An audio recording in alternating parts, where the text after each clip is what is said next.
फातिमा और सना दोस्त थीं जो एक ही स्कूल में पढ़ती थीं। दोनों की बहुत अच्छी आदतें थीं। जब स्कूल से छुट्टियां हुईं तो उन्होंने फैसला किया कि हम कहीं इकट्ठे जाएंगे। फातिमा ने सना से कहा कि तुम मेरे घर आओ, फिर हम फैसला करेंगे कि हमें कहाँ जाना चाहिए। सना दोपहर के वक्त फातिमा के घर की तरफ जा रही थी कि उसके पैर के नीचे एक लिफाफा गिरा।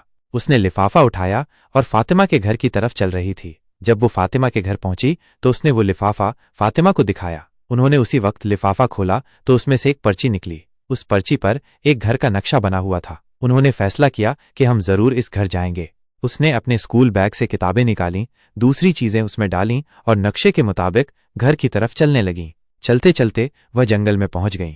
किसी ने उनसे पूछा, लड़कियों, तुम कहाँ जा रही हो? उन्होंने उन्हें एक नक्शा दिखाया और उन्होंने कहा, वहां मत जाओ, तुम्हारा यहां जाना ठीक नहीं है।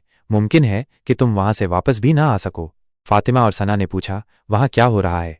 उन्होंने कहा, वहां एक डायन रहती है, मैंने उसे देखा है। वो जिसे भी देखती है उसे मारने की कोशिश करती है। मैं रात को उस घर के बाहर खड़ा था जब मैंने उसे देखा था। दोनों लड़कियों ने सोचा कि ये एक मजाक है और आगे बढ़ती गईं। शाम को दोनों लड़कियां उस घर पहुंच गईं, लेकिन वह बहुत थकी हुई थीं।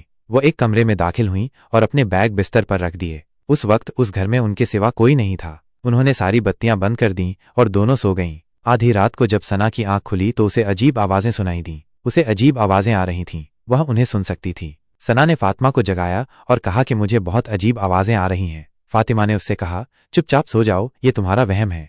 अगली सुबह दोनों जंगल में सैर के लिए निकलीं। वह बहुत मजे कर रही थीं। खेलते खेलते सना अचानक गिर गई और उसके पैर से खून निकलने लगा।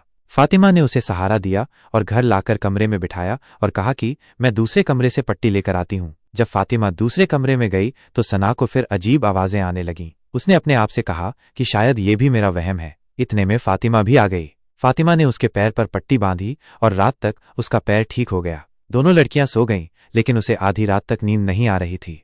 थोड़ी देर बाद उन्हें आवाजें आने लगीं। अब वो दोनों डर गई थीं। जब उन्होंने बल्ब जलाया तो वो एकदम से फट गया। उन्होंने भागने के लिए दरवाजा खोलने की कोशिश की, लेकिन दरवाजा भी नहीं खुला। अचानक एक अजीब शक्ल की डायन उनके सामने जाहिर हो गई। वो दोनों जोर से चीखने लगीं। गुप अंधेरे में उन्होंने बड़ी मुश्किल से अपने बैग तलाशे और टार्च निकाली और लिफाफा निकाला। उन्होंने देखा कि उसमें एक और पर्ची थी जिस पर लिखा था कि कमरे में मेज पर एक बोतल है। अगर उस बोतल का पानी डायन पर छिड़क दिया जाए तो डायन मर जाएगी। फिर दोनों लड़कियां उस बोतल को ढूंढने लगीं। जल्द ही उन्हें वो बोतल भी नजर आ गई। वो उसे पकड़ने ही वाली थीं कि डायन ने फातिमा को धक्का दिया और वो गिर गई।